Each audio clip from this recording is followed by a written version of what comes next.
This is episode number 16 of the Short-Term Rental Success Stories podcast. Welcome back to Short-Term Rental Success Stories. I'm your host, Julian Sage. This is a show where I talk to hosts about their journeys in starting and growing their short-term rental business. My goal is that you'll be able to walk away with practical information that'll help you become a better host and learn how to scale your business. I'd like to give a shout out to Bambi5001 who says, "Great podcast, keep these coming, and thank you for your service." Thank you so much, Bambi, for the really kind review, and I'm glad that you're enjoying the show. And I want to thank everybody that just left the stars on the show. We're up to 15 reviews now, which is really cool since we've only been around for about 3 months. This podcast is still fairly new, so it is really nice to have people leaving those reviews. It really lets me know that you are enjoying this and that I should just keep on getting these interviews and keep on trying to get you really awesome content. If you are enjoying the show and looking to grow and learn even more, then go on over to shorttermsage.com where I've kind of given a little sneak peek of what's to come next. We do have a couple more shows that will be available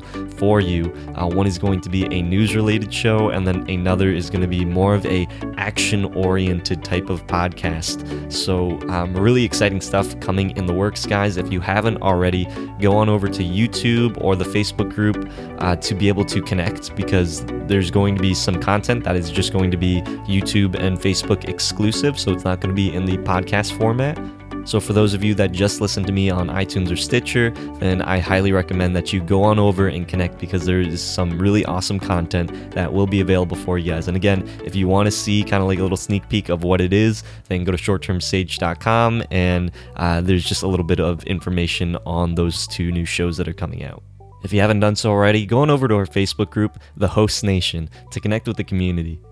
Today I had the honor of speaking with Tricia Moore, founder of Citizens for Short-Term Rental, a nonprofit that fights for short-term rental rights and helps teach others how to form their own coalitions. Tricia decided to start Citizens for STR after regulations changed, preventing her from being able to rent her home short-term in Fairfax County. Fairfax County's regulations were made tactfully deceitful and made short-term rentals illegal, while some of its neighboring counties did not have such vague and unsupportive regulations. Tricia is now the spokesperson for short-term rental rights and is actively battling lawsuits against members in the community, hoping to bring about a change allowing members to be able to rent out their homes under better terms.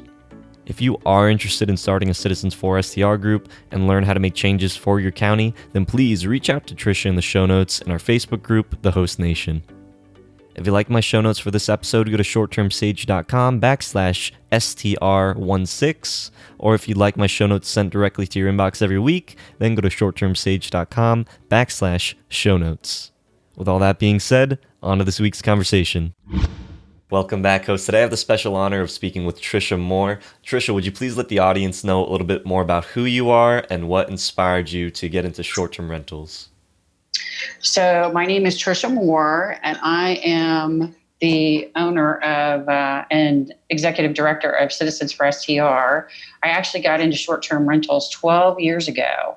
So I can't believe it's been that long, but I started in the telecommunications industry for almost 20 years, and I did a variety of jobs from sales to government affairs. Then I had a construction company, and in 2008, we had a huge crash. I actually started in the vacation rental business in 2007. So I've been at this for 12 years. And when it actually became legal in DC in the 2008 inauguration, I started helping other people do it. And I had about 60 people that I was managing along with a couple of my own rentals. And we were probably at about 90% occupancy for the inauguration. So gives you kind of an idea of where I started. Now I just manage my own. And how many properties are you currently managing? Just a couple. Just a couple. So one of the things, because we've met in person, and because we both live in the DC area, and DC, it's just such a there's so much variety here. You have Arlington County, you have Fairfax, you have PG, Montgomery. There's all these different counties in such a small area, and every single county has its own different types of rules and regulations. When we met, you were talking to me a lot about the different types of regulations and the work that you've been doing with Citizens for Short-Term Rentals. So what led you to create Citizens for Short-Term Rentals? So in May of 2018, I found out, well, actually in April of 2018, I found out that there was going to be a public hearing in Fairfax County talking specifically about short-term rentals, that there was going to be some major changes to regulations and zoning associated with people being able to rent for less than 30 days. So I actually attended this public hearing meeting, met a couple of people, exchanged a couple of phone numbers, and watched what happened. And candidly, for doing it as long as I had at that point in time, I was kind of horrified with what I was watching. There were a number of people that got up that spoke for citizens associations and homeowners associations that were very against short-term rentals. And some of the things that they brought up, I had never heard or experienced myself, having had literally thousands and thousands of guests and zero complaints. And I think that really is what happens on the average. And complaints are very much the one-off. They don't generally happen. So there were very few people that actually got up and stood up for short-term rentals. There were a few, but not very many. And so I paid attention to who was there.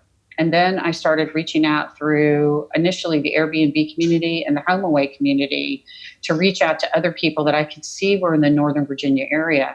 But it was difficult to meet people. So initially I just said, hey, listen, I'm really concerned about what's going on. I'd like to get together for coffee. And we actually started meeting at a local coffee shop. And we took up a table for about 12 when we started. And it's been a year. And now we have 400 followers on Facebook, probably 800 followers in other places. We have our own nonprofit. It's just our group has exploded. So now, if you could, because when we spoke, you kind of blew my mind with like what is actually going on within the regulations, and you've done a lot of research into exactly like some of the players involved, what's kind of happening in the space. Do you mind educating the listeners? What exactly, like from a regulation standpoint, what exactly is going on like behind the scenes, and how does it affect statewide to municipality, and how like these key players like these key players are getting involved? Well, so probably in about the 2016 timeframe, and I'm quoting this because I don't have the details right in front of me, about 2016, the hotels started lobbying across the country. And if you go to our website under resources, so it's citizensforstr.org, and then you go to the resources page and you page down, some of this information will be listed there. So there was an article that came out in the New York Times that showed across the country, the hotel associations were lobbying against us. And what they did is they would go state by state, and they've been lobbying with the government in local cities, states, and towns and counties for years. So they're very experienced in doing it. We are not. We little individuals out here, we're just trying to catch a bone. We're just trying to make a dollar. So they're very experienced at it. And what they started doing is they started going city by city, town by town, state by state, meeting with the regulators and saying how unfair it was that they were having to pay transient occupancy tax and we were not. So they lobbied and lobbied and lobbied, and in a lot of cases they have won. And there's a lot of money behind, I'd almost call it dark money, but there's also a lot of money behind politicians that they are being given by the hotel lobby and other individuals that support hotels and not necessarily short-term rentals. So we don't really have that benefit. In about 2017, there were a number of talks that had been going on for a couple of years, but unfortunately, even though some of the bigger internet platforms were at these meetings, they were kind of kicked out. They weren't really given a lot of attention. And to my knowledge, there were never individual homeowners ever invited to these meetings. So these meetings were all going on behind the scenes. None of us were included. And now that it's really hit, these regulations, when they come up, a lot of times what happens is they have all these meetings that lead up to a regulation going into place. So they'll meet with associations, they'll meet with homeowners associations. They'll get input from different people. And in Fairfax County's case, Fairfax County, Virginia, they actually sent out a survey. And in my personal opinion, they really skewed the results, saying that 26% of the people wanted no regulation at all. Well, flip that over. If 26% of the people didn't want regulation, then 80% of the people do want short-term rental regulation, and they want it to be legal. But what they've really done is they have basically shut down our ability to rent short-term rentals at all, or very, very little in Fairfax. They've made it really hard. Yeah, I think when you told me that when they sent out this poll, they basically worded it so that it was like it was like basically saying everything was negative about short-term rentals. They didn't really give the option to be able to choose something that was positive. Exactly. So you can actually see the survey in the same places. So if you again, citizensforstr.org, then you go to resources, you go down, there's a PDF file that actually shows the survey from Fairfax County.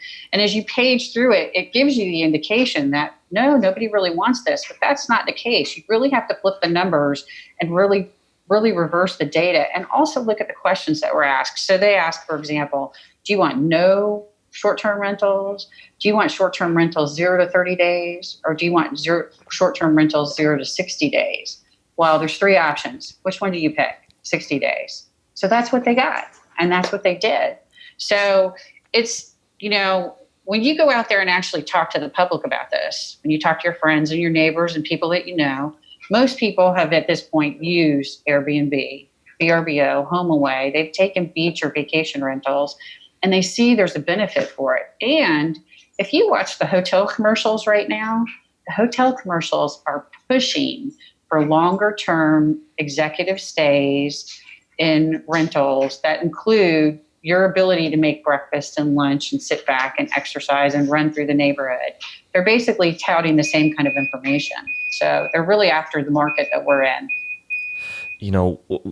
Fairfax County, it's one of the, I don't know if you have the numbers on you by chance, but it's one of the most, in the Northern Virginia area, it's one of the more heavily populated areas that was really, I think, Arlington was like the number one for the amount of Airbnbs, and then right underneath that was Fairfax?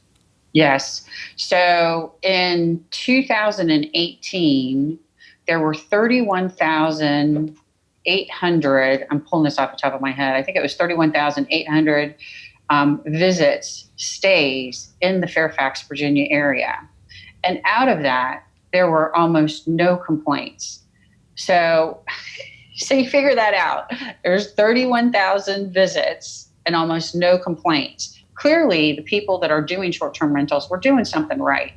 We are taking care of our guests. We're encouraging them to visit local businesses, go to local restaurants, visit the local sites, go to local parks, Great Falls, the Air and Space Museum, and we're taking excellent care of them, or there would be complaints about it. And in addition to that, one of the complaints that comes up pretty regularly is about how there are major changes in the neighborhood character. Well, that stands for something else. That really means that you're bringing somebody to my neighborhood that is a stranger, somebody that I don't know. But the reality is, in today's environment, we get groceries delivered, we get Amazon packages delivered, dog walkers come to the neighborhood, medical personnel come to the neighborhood. There are strangers coming to your neighborhood every single day. So this is not something different. This is definitely a case of one industry is threatened by competition, and they're going after us. Could you just give a quick kind of summary walkthrough of how do the regulations work? Because maybe a lot of people are getting into the space and they think, oh, well, I see other people doing it, or I looked up, the state of California, and California doesn't have anything on it. So can you walk through like how the regulations break down? Because even in Virginia, Alexandria County has like no regulations whatsoever, and they're completely fine with it. But just 5 minutes away in Fairfax County, it's only 30 days, so or 60 days. So it's crazy how they can do this. Can you walk through like how the regulations kind of break down from the top to the bottom? So it really depends on exactly where you are in the state of Virginia. Fairfax County is 1.25 million people. It is by far the biggest county, and it's actually one of the wealthiest in the entire country. We could be our own state.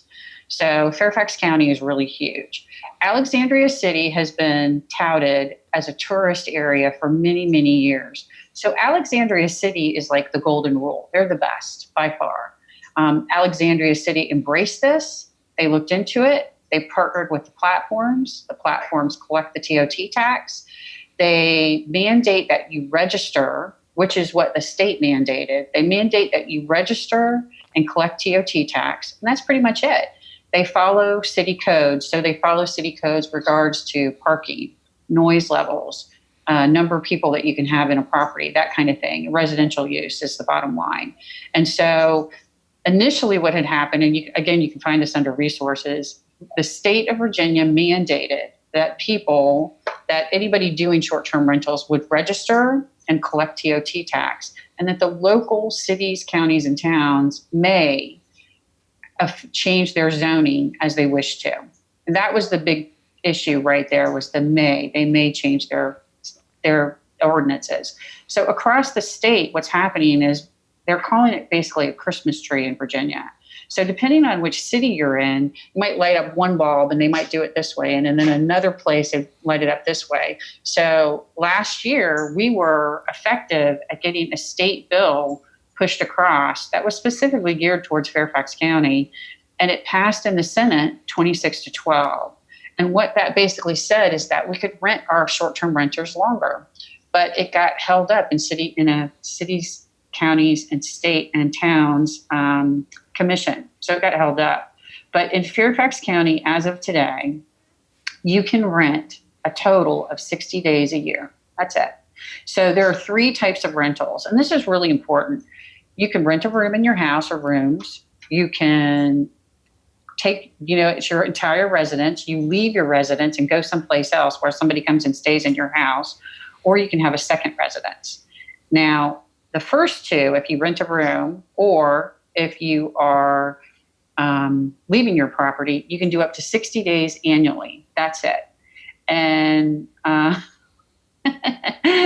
Senator McPike actually said it best. It's the equivalent of being able to drive your Uber 5 days a year. It's kind of a joke. It's really a joke. The part that hurts me the worst is if it's your second residence, which in my case it is in Fairfax. If it's your second residence, you can't rent it at all. So even though I've had no complaints and thousands of guests and had no problems, you can't rent it at all, which is really sad. So anyway, that's kind of where the ordinance is today. They additionally set it up so that you have to apply for a permit. As of right now, that permit can be posted in front of, your permit number is supposed to be posted on the internet platform, which means people can look up your permit number, FOIA your information, and find out where you are. So there's privacy issues.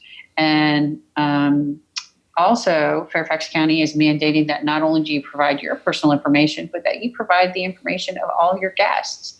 So say you come to stay with me, Julian, and you bring your wife and you have 2 kids and a dog, and they want to know every single person that's been in your house and how to get in contact with them. So there are privacy issues that are involved with that. And the way that the ordinance is written today, they can actually come in and do search and seizure in your property. If you sign the permit, you're basically signing away your right to actually privacy. There's a lot of issues with the ordinance the way that it is today.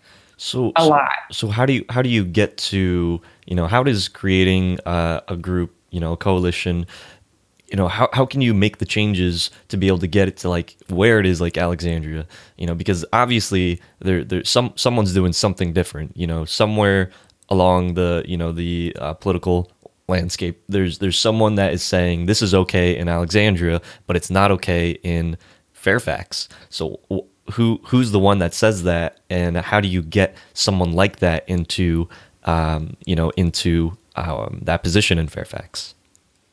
I think it takes a lot of work and a lot of education and a lot of understanding. So our group tried to meet with each one of the supervisors in Fairfax before the ordinance was implemented, and we were shut down. not only by the chairman, but by the entire board. There were some questions that came up, and there was some support that was offered within the Board of Supervisors, which is our executive committee in Fairfax that we work with. But overall, we were basically blocked from day one. Before they got in and voted, they had already made up their minds. Before we even got to meet with them, they had already made up their minds. And that was done years prior in the discussion with the hotels and also with the citizens that came forward, people that came forward with the Homeowners Association. And we actually found out that one of the presidents for the association in Lake Barcroft was the previous president for the Restaurant Association, which is really the hotel lobby. So there was a lot of pressure put on Fairfax County to not open it completely up. And there were a lot of people that came forward out of fear, a lot of citizens that came forward out of fear. So we have to work with those people one at a time, one conversation at a time, one person at a time, one neighbor at a time. So we've done that in a variety of ways. We meet regularly as a group. We've had numerous conversations with all the senators and delegates at the state level. We've had numerous conversations with people that are on the Board of Supervisors now. We have gotten involved with watching and talking to candidates that are local, which I think is the most important thing, is making those local relationships so they know who we are. And we're willing to come to the table and work with them at any point in time to help them design and craft a better ordinance for everyone. But it's going to take a lot of education to get there. So what impacts, what impact does starting a local, like a Citizens for STR group have on a county that is maybe becoming a lot more heavily regulated? Well, it gives them, if you get started early enough in the game, it gives them a chance to actually talk to the people that are doing it and find out what's really going on and look at the actual statistics. So they get a better understanding of what's really happening, and they can actually argue on your behalf and support you. And just for an example, in DC, it's going to take me just a second to get there, but I wanted to pull some records from 2017, which is the latest that they have up. So just in DC, they had 22.8 million visitors. Fairfax County is like literally 10 miles from DC, so it's really close.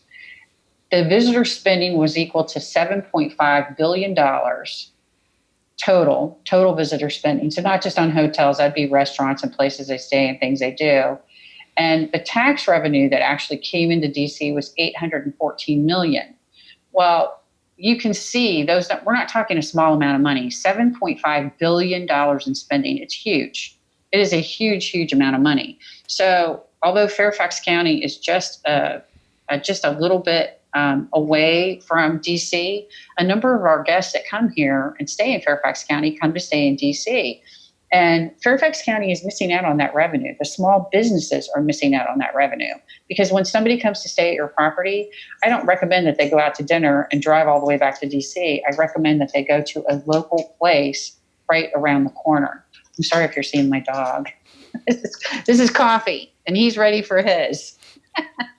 So anyway, getting a local group together and sharing those numbers and then drilling down to what the actual concerns are within the neighborhood and allaying those fears and then getting back in front of the politicians can make the difference whether an ordinance changes or not.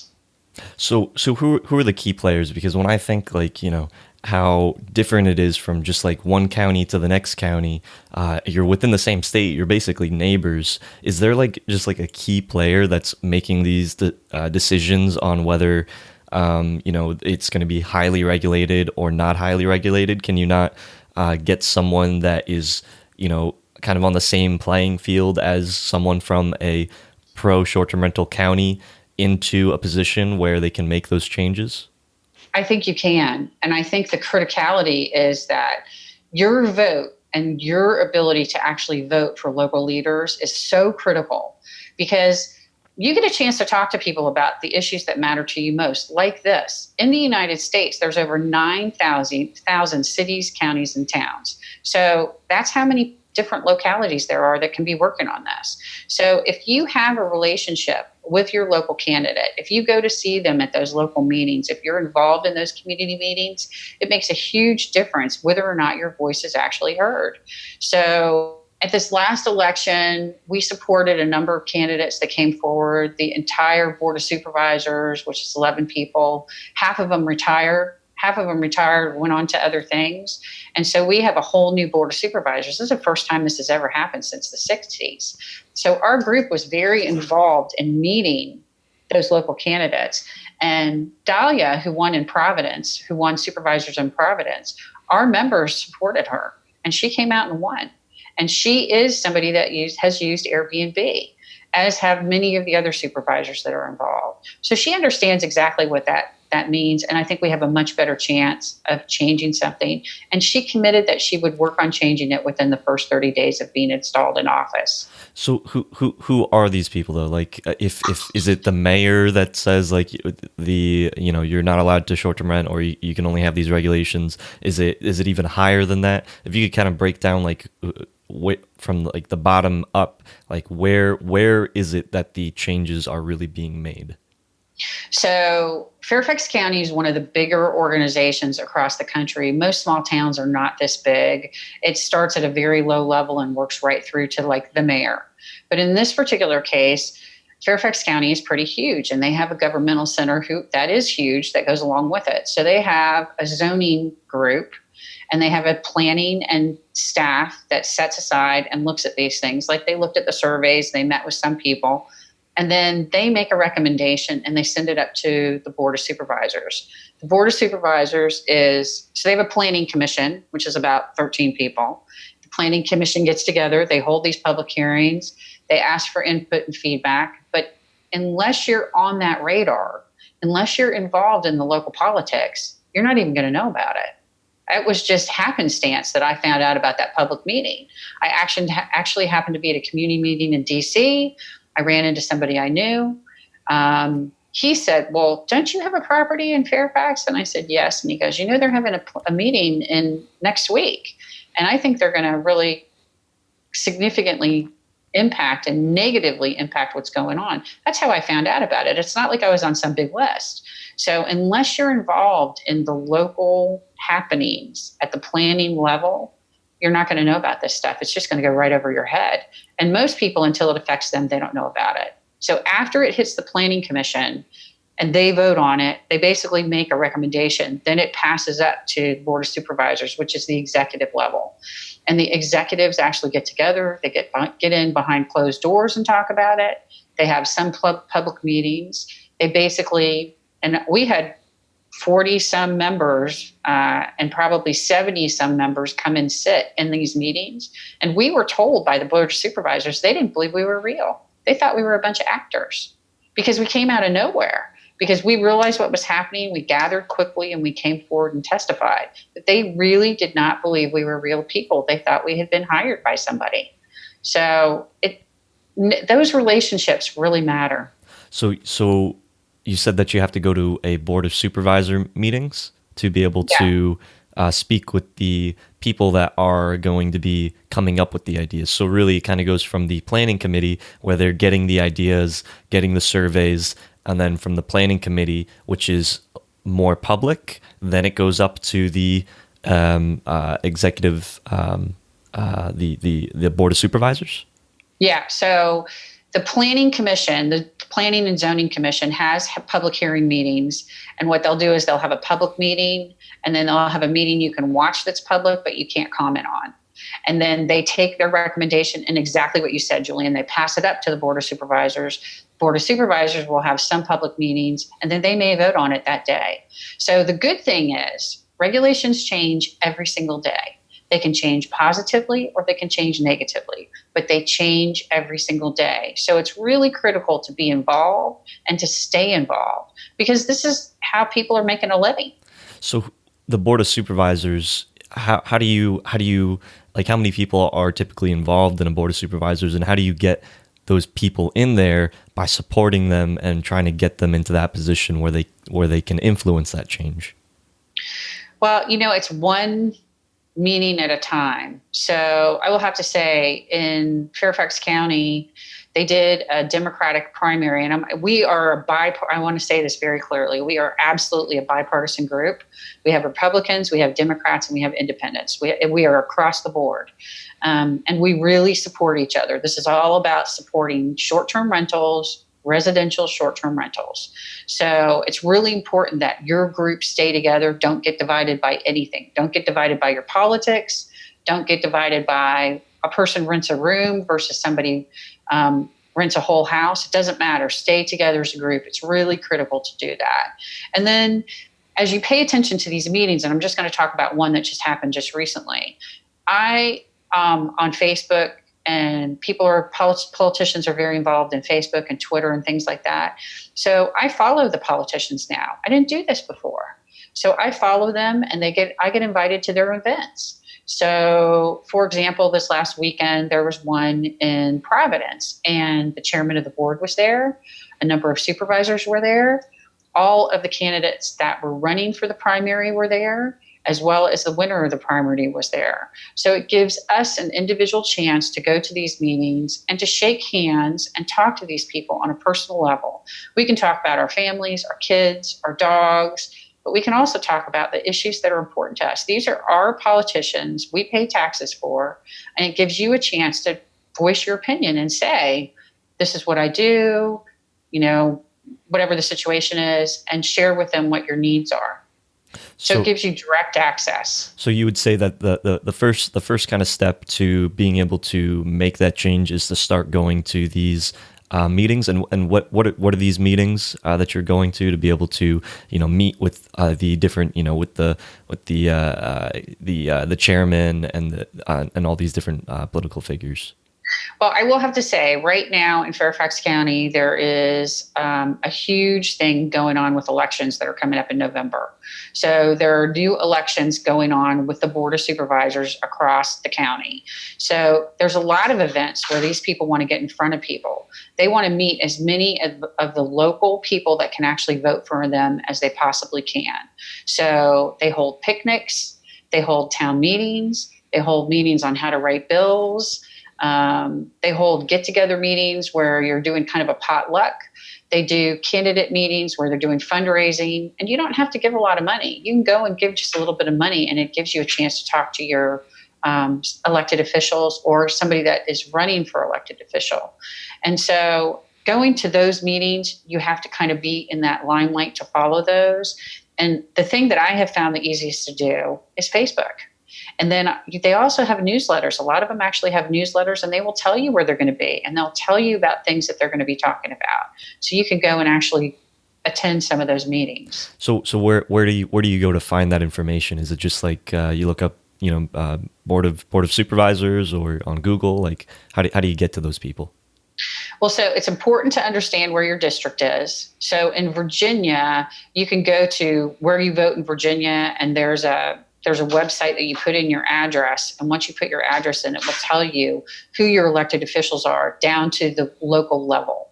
And then once you find out what district you're in, then you can call that supervisor and say, I'd like to get your newsletters. I want to know what's going on.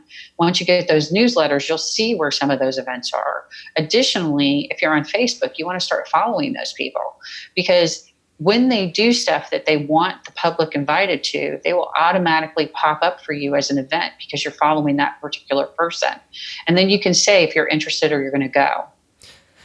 And then the second thing, so now that we've kind of addressed who are these key players and how do you get in front of them, starting a group, that seems like a whole another beast in itself. How do you start a group, and then how do you get people to actually join your group? Airbnb people, they're very secretive. They're very secret squirrel. They don't want people knowing who they are, where they are. They don't want to share any of that information. How do you get these people to be able to join and then get them engaged to be able to do these things? That's a whole nother thing in itself. Well, so initially, I reached out to people through an Airbnb community site. So I found everybody I could find in Northern Virginia. That's what I did. And I reached out to those people, and then I asked them to reach out to other people. So it's almost like a tree trunk reaching out to a couple of branches, and then each one of the branches reaches out to a new branches until you get down to leaves, where we have hundreds of people. And now we've got people that are watching us from across the country. And I want them to, because I don't want anybody to have to go through the struggles that I've been going through, not being able to rent my house as I want to. The bottom line is that you need to engage people in a way that they understand. You can just tell, and it's been so long, I don't remember exactly what we said, but I basically said, I'm another host. I host in Northern Virginia. I'm interested in meeting you to talk to you about some upcoming changes that I'm concerned with. I just want to talk to you. I just want to get together for some coffee. Can you meet me on this day here? Just come to this meeting if you can. And then we literally started meeting weekly for months. And then it slowed down to probably bi-weekly, maybe 6 months into it. And now it's down to about monthly. But we're involved and engaged in so many things. We're getting down to the point where we need to have people focused on membership and fundraising and our brand and the website development. I mean, we've really turned into a full-fledged nonprofit organization within our group. And we're very lucky in Northern Virginia. We have all these amazingly tech-savvy and just amazingly talented people. So when you meet people, it's important to ask them, what do they do? Are you a writer? Do you do video protection? Do you blog? Do you just do rentals? Are you involved in the local community? You want to understand what people's talents are and then ask them to help you. And people are willing to help. This is really important to all of us. People are very willing to help with this.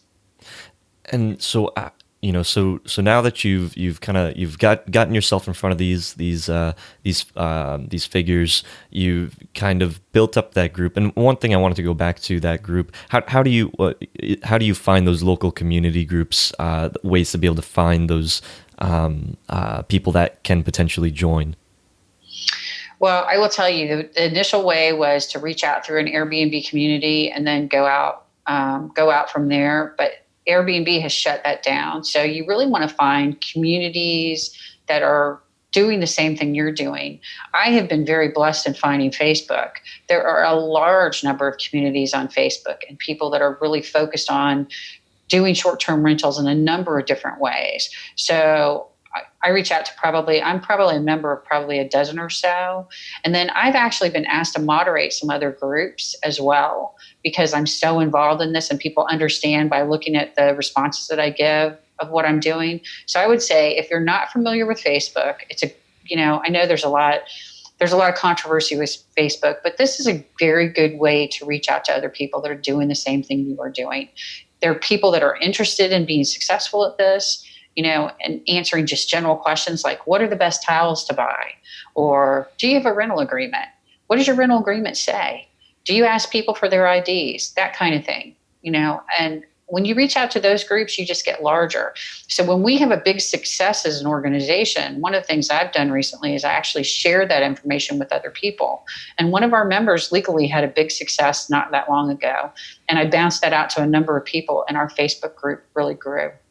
And I want to go on to that and ask, what impact has starting Citizens for STR had with the policies, with the changes? Because I know that you said that, and I saw it myself, that there was recently a big kind of like lawsuit that was kind of happening between an individual owner, and that was kind of like the first case of someone kind of getting reprimanded when they made this policy change. Can you kind of walk through how that kind of what that was, and then the where that is today? So Fairfax County, at some point in time, decided to say that short-term rentals were illegal. And we knew that to not be the case. We knew that to not be true. So in my particular case, a year after I actually started doing short-term rentals, I decided to get a lot more formal with it and put together a rental agreement. I reached out to my lawyer to actually review it. My lawyer specifically said to me, you need to call zoning and find out if Fairfax County is okay with this. So I called zoning. They couldn't answer my question as to whether or not it was legal. They actually called me back. and said, yeah, it's legal the next day. They said, no, there's no problem. How many properties do you own? In the state of Virginia, if you own less than 5 properties, you're not considered a business. When you own 5 properties or more, you're considered a business.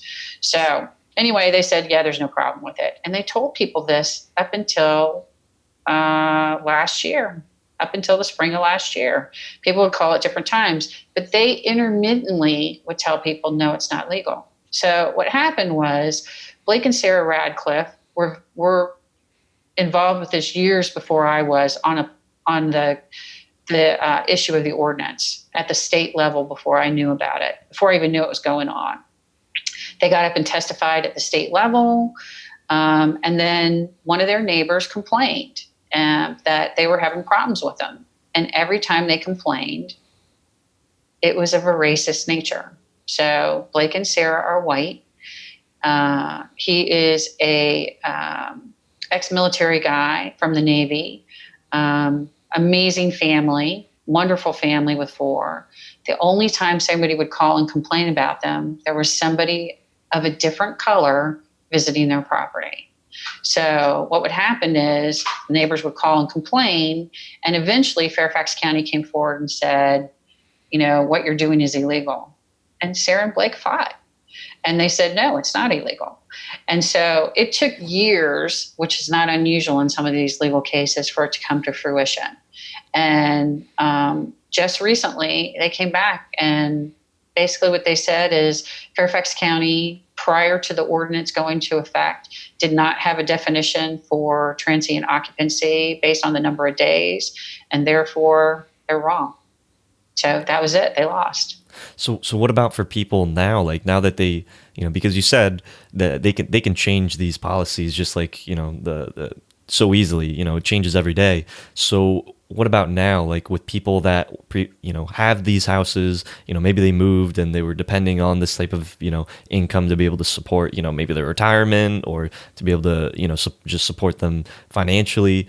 How, what about the people that are being affected now just because of this, crazy quick change? Is this something that they could end up going to court for, having to pay fines for? Can you fight this? And how does having a, coalition impact that?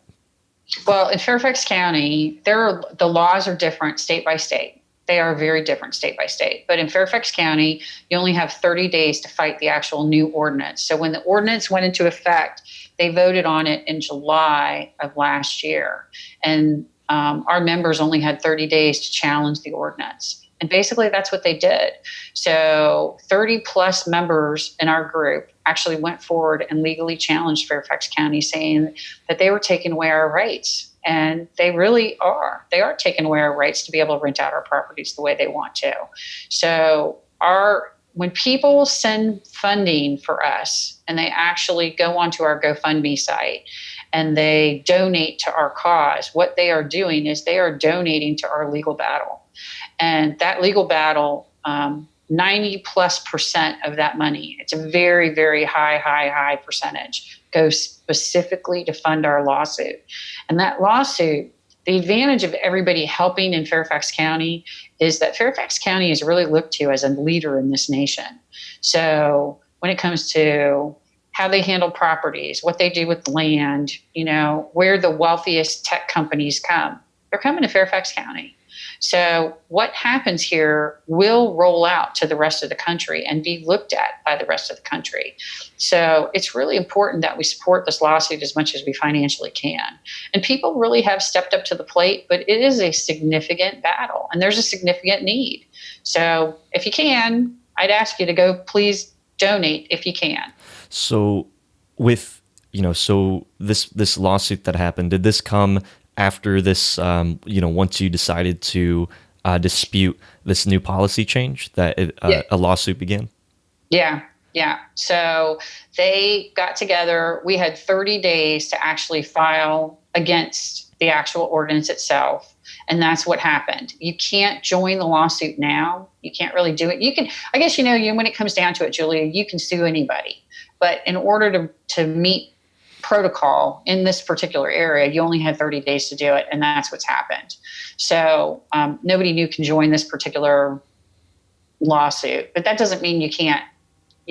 Anybody can sue, but I don't think your chances are you would win because of not the right protocol. Now, so you got in front of the right people. You're trying to get the right people into that position. Next, you reach out to the community. You try to build a group, trying to get like-minded individuals who are in that maybe particular area or support that particular area and are trying to prevent something from happening. And then next is, if a policy does change, you have, depending on the state that you live in, you have a certain amount of time to be able to dispute that, and then it becomes a lawsuit. And explain like what the lawsuit is, and like how you can what will be the impact of that following that lawsuit.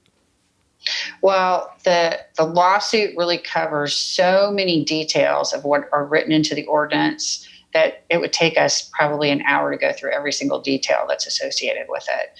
But a couple of things that I talked about before: the unwarranted searches and seizures, the privacy issues, the total amount of tax that's being taken out, how it's being, the zoning is being changed from residential to commercial. You're being treated as a hotel now rather than as an individual. There are mandates as to the number of people that can actually stay on your property. And there are federal mandates for the number of people that can actually stay in a room. So HUD actually looks at how many people and what size can stay in a room, how much air do they need to breathe. And then there are laws with regard to families. So I have large houses, and those mandates are based on the number of people that can actually stay in a property. So you can't come back and go, oh, you can only have 6 adults and make no mention of children, because that basically dissuades from families. And that may not have been their intention, but that's what they actually said in the law. So you have to be very specific, and you have to work through it line item by line item. And that's what the lawsuit is doing. So the lawsuit, you disputing this, isn't going to say, we want anybody to be able to short-term rent, similar to, let's say, Alexandria County. We want the same conditions, in Fairfax. This is more like nitpicking the different areas, trying to get clarity on things that are vague. So after the lawsuit ends, is it still going to be as strict, just maybe with a little bit better clarification on specific items? Well, I will tell you, we have passed along the information from Alexandria City and their staff and what their results have been. And they've been incredibly successful. They've gotten 3 times the amount of tax income that they thought they were going to. They've had very few or no complaints at all. They've been very, very successful. And so we have said over and over again, this is what we want you to do. This is what we want you to do.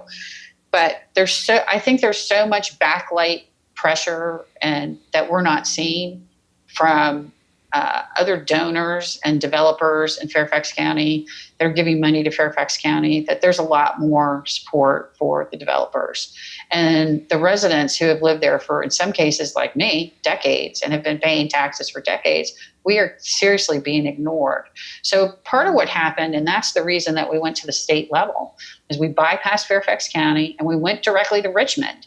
And we had a senator that worked together with us to actually, Senator Adam Eben worked together with us to actually put together a Bill 1701. And we brought it forward. It was argued down in the state of Virginia, in Richmond, at the House, in the Senate, and they won. So it got held up in local committees, but sometimes if it doesn't happen at the local level, you got to take it to the state level. You got to bypass it and take it higher. And we're already working with another senator right now on doing a statewide bill. So it's not that Christmas tree thing where it pops up in every different city, county, and state. And there have been a couple of states that have been successful with this. Arizona is one of them, where they actually have a statewide bill. California right now is fighting for statewide billing rather than individual city. So I think there's so much, this is such a good topic, and I'm sure that we could, I'd love to be able to have you on to maybe talk more about this. But the last thing, I just kind of want to go over the steps for people that are interested in starting their own coalition in, their specific area. So, so we've covered the who you need to get in front of. We've covered how you grow that community. We've also covered, what happens like when a policy does change. I think maybe the last thing is that if it doesn't work at your local county level, then you're saying you can just kind of skip that and go to the state level, and then the state can actually be the one that passes a bill that says, hey, everybody, what everybody's doing, let's just make this straight across the board. So if the state says it's okay, does that mean that the local counties aren't allowed to have different policies? Because I know that with like cities, like an HOA can have different regulations than than maybe Alexandria. Alexandria can say it's okay, but in the HOA can say, well, no, it's not okay for us. Is that the same for like a state? Can a state say it's okay, but then a local county say it's not okay? No. So the way that it works is if the statewide mandate comes in, if the original bill had been written and said register and collect TOT tax, and that's it, and they gave the local cities, counties, and towns no option, they would have had to have done that. They would have absolutely had to have just registered people and collected TOT tax, but that's not what happened. What ended up happening is then they said they may change the ordinance. So because they put in that qualifier, the individual cities, counties, and towns had the ability to do that. So at the state level, when the state makes a decision, it's a mandate, and everybody in the state has to do whatever it is that's being said. There is the caveat with that you're bringing up, and that's the HOAs. So if you buy into a building with a condominium, or you buy into a neighborhood that has an HOA ordinance, those ordinances where you get that book thick full of stuff that you're signing off on when you buy that property, they can mandate how high the grass is in your neighborhood. How often do you cut it? What color are the paint? What's the paint color throughout the neighborhood? They can mandate stuff about the trim. They can mandate whether or not it's historical. They can also mandate about short-term rentals, and they can change those mandates at any particular point in time to say that they accept that or they don't accept that. And in the state of Virginia, there was one particular case that was fought at the Supreme Court in the state of Virginia called Scott versus Walker. And somebody bought a property specifically to make it a vacation rental. And then the HOA came in and decided to change the HOA code and say, oh, well, you can't do a vacation rental in this particular area. And it went back and forth like these things do. And the state Supreme Court came back and said, no, they bought specifically to make it a vacation rental. They bought it specifically for residential use. And whether you change the HOA or not, they're grandfathered in. So there's kind of a fine line with those HOAs. It is kind of a caveat, and it's a one-off. But if you buy into an area that has an HOA, the rules can be different. So you have to be careful if you do that. Very careful. So you're kind of saying, because a lot of people say just avoid HOAs, but you're a fighter, Tricia. You're just fighting all the time. I'd get really tired out, and I'd just kind of maybe throw my hands up and say, on to the next county, on to the next state that is more short-term rental friendly. So are you saying that it's actually a positive thing to maybe fight your HOA or to fight your county or to even fight the state? Is that something that is possible for just like everyday people like you and me? It absolutely is possible for everyday people. Although I will have to tell you from my education in this last year, because I have learned from the ground up. I really have learned all this from the ground up. I knew none of this stuff before. I was not involved in any kind of politics. I did not go out and meet the Board of Supervisors. I did not knock on any doors. I didn't meet senators or any of that stuff. You can learn to do all this. You're already a host. You meet people all the time. You're an outgoing person. You obviously have the personality to reach out to people. You can continue to do that. Just don't be shy. And I really believe that a biggest part of our strength is our ability to build those relationships. And we're really good at it. We're really, really good at it. I have the same cleaning lady that I've had for years. I have the same handyman that I've had for years. If I have problems, I know where the electrician or the plumber or the landscaper is that I can call and I can rely on to show up in 24 hours and do whatever I need them to. This is no different. And it's amazing when you get to know these people. They're not really different than you or I, but they're working on a much bigger playing field than you and I are. They're trying to take care of everyone. And that's sincerely what I'm trying to do. I'm trying to make sure that everybody that's out there that owns a property, however you got that property, that you can rent it whenever you need to. If you get furloughed, if you're traveling in your military, if you're on a short-term stay somewhere, if you're driving through town because you're transferred from one station to another and you need a place to stay overnight with your dog, there's a place you can actually go to. I want everybody to be able to get that income that they need to for whatever reason that they want to get it. And I think that's our right. I really think that's our right. So I wouldn't say fight anymore. I would have said that last year. I would say it is more about collaboration. It really is more about collaboration and partnership with the place that you live. And finding those ways to partner are far more effective than fighting. You really want to partner and get a seat at the table. That's the critical thing. Wow, I think that that's a beautiful way to wrap up this episode, Tricia. This has just been really riveting. You've continue every time that I talk to you. It's just like continuing to just kind of like blow my mind with what's happening and just the amount of impact that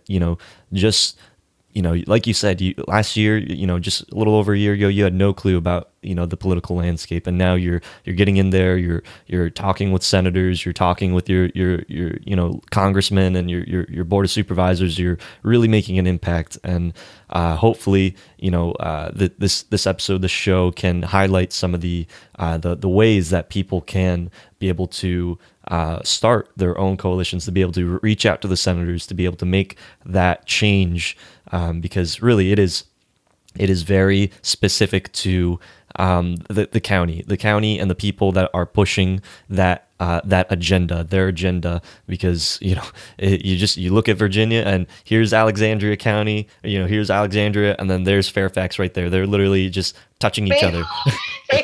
They're literally touching each other. So you can't say that this that the people here are doing something legal and then the people here are doing something illegal, because it's just ridiculous. But I just want to thank you so much. I'm sure that we'll as more questions and more people in the groups are asking these questions, I'll be collecting them and try to get you on another show, because you're our go-to person for those short-term rental regulations. And again, everybody go to Citizens for STR. That's Citizens, the number 4, STR.org.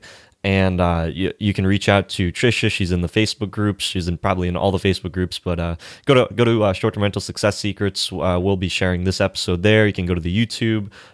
Reach out to Tricia. She's very open to educating, helping people that are interested in either working, to support Fairfax County, or to be able to start their own coalitions, to be able to make those changes. Because like Tricia was saying, what happens in the state level really kind of affects the different areas, and what other people are seeing, that they kind of want to see that positive, because like Tricia said, it's bringing in a lot of income, and the people that are not looking at that income, it's because they have other agendas, such as trying to prevent short-term rentals and more supporting the hotel industry. But with all that being said, thank you so much, Tricia. It is such an honor. And until next time, Host Nation, keep on hosting.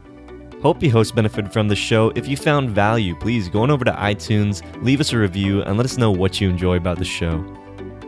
If you'd like to talk to hosts that have been featured in these episodes as well as the community, go on over to our Facebook group, The Host Nation. Talk to you hosts in the next episode. Keep on hosting.